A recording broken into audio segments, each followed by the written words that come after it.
feel like a living vampire. My batteries love it. It's like the first time I've seen the sun. It's like I've just been born. I've had nothing but flat batteries, right? Honestly, I thought I had to take the village covers off and get in there and put the old jump starts on the batteries. But luckily, we're holding at like 30 to 40%, and now we're at 52%, so the batteries are all right. But nonetheless, I can see the sun. Anyway, Happy New Year. Good morning, good afternoon, good evening, wherever it is in your part of the world. I hope you've had a good Christmas and a New Year. This video basically is going to be about a few tips now that you've got to the new year and you decided, right, 2022, I'm going to buy a boat. Right, I'm going to do it. There are a few things you need to know before you put that money down and do it. Okay, I'm going to go through them one by one. The first one, go and rent a boat. Alright, won't cost you much. 150 for the day, 350 for 3 days, possibly the same for a weekend. It might cost you £1,000 for a week if you want to do it for a long-term week, depending if you include Saturday and Sunday. Right, get a feel for the boat. Yeah, so rent one, try it out, get them to train you how to drive it.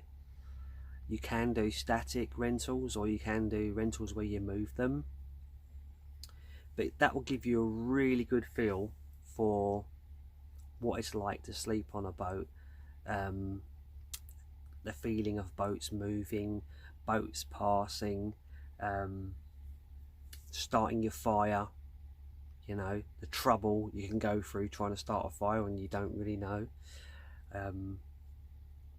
So yeah, go rent a boat. That'll give you a really good indication whether you like it or not. Okay.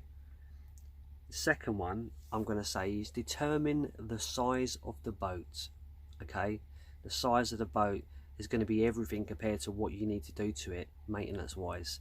If it's going to need welding in the future, depending if it's a project boat or a brand new one, the bigger the boat, the bigger the cost. So look at your finances, look at how much you earn singly or as a couple, and be realistic about what size boat you buy. Honestly, because everyone I see just goes for the prettiest boat, the biggest boat. There is a bit of showmanship on the canal. Look at my boat, shiny brass and all that business, you know. But buy a boat that's in your budget, that isn't too big, you can manage it, that won't drown you financially if there's a problem. Okay. Third one, do you buy brand new, or are you going to buy a used boat? Okay, if you buy brand new, you're going to be getting loans out. Now, you're not paying money on council tax or electricity bills and stuff like that unless you're on a mooring. There may be some of them included. So ask yourself, do you want the trouble of a used boat? Because at some point it's going to need some serious work, do you know what I mean? Engine work and stuff like that. Whereas a brand new one, you're just going to go on for like 7 years without any issues, I guarantee it, you know.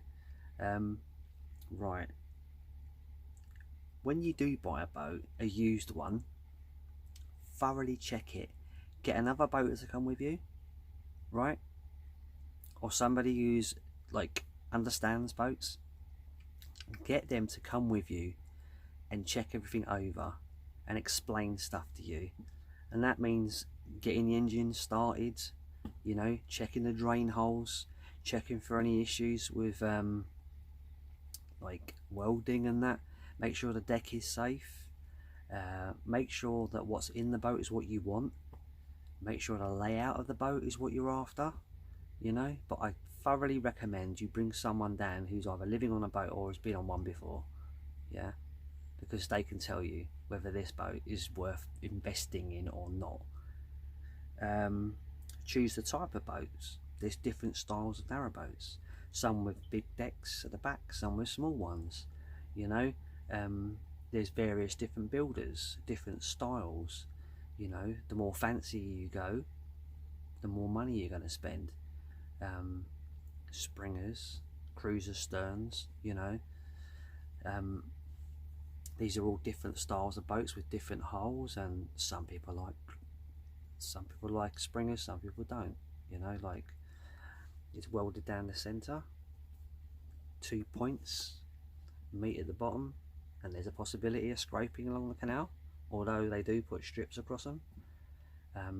Springers are generally made with thinner steel, so there is a bit of a misconception that they're not that great. But personally, I think a boat is a boat, you know, as long as you look after it. It's only as good as the person who owns it, right?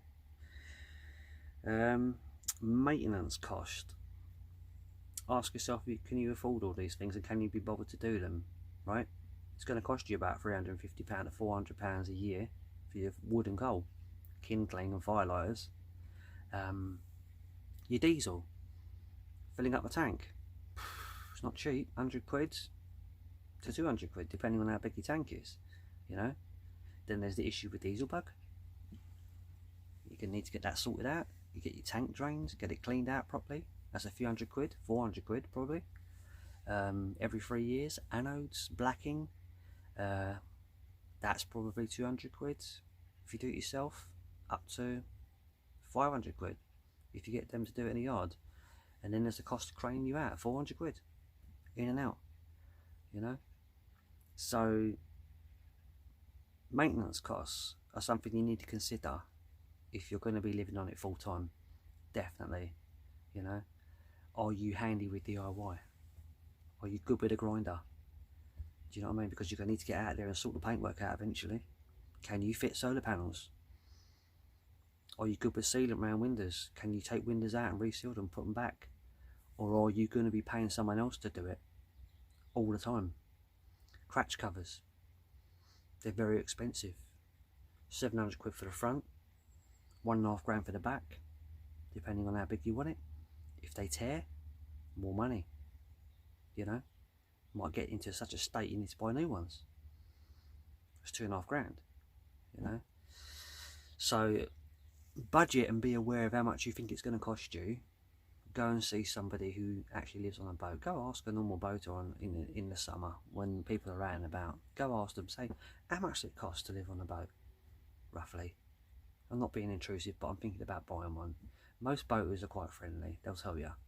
Do you know what I mean? Insurance. You're going to need to get your boat insured.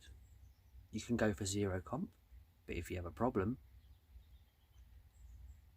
is it going to cover you? And then you can get full comp, and that's a lot more expensive, and it'll cover you for thousands and thousands of pounds worth of damage. And it'll cover you if you hit someone else's boat and damage their boat. A bit like cars, you exchange insurance details, and those companies pay out. You know, if you hire your boat out, quite high, because the insurance is going to be for people on the boat that don't live on it.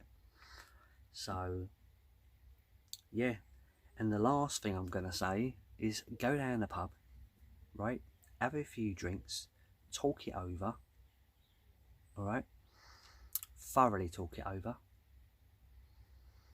go home, have a takeaway, check your bank balance, see if you can really afford it. Right, you can always wait. Right, don't ever rush into buying something like this, because it could either be one or two things: the best decision you ever made, or could be the worst, because you can't afford to fix it if it sort of gets to that state. Alright, so sorry if I'm talking a bit quiet. I've been working all week. I'm very, very tired, as you can see.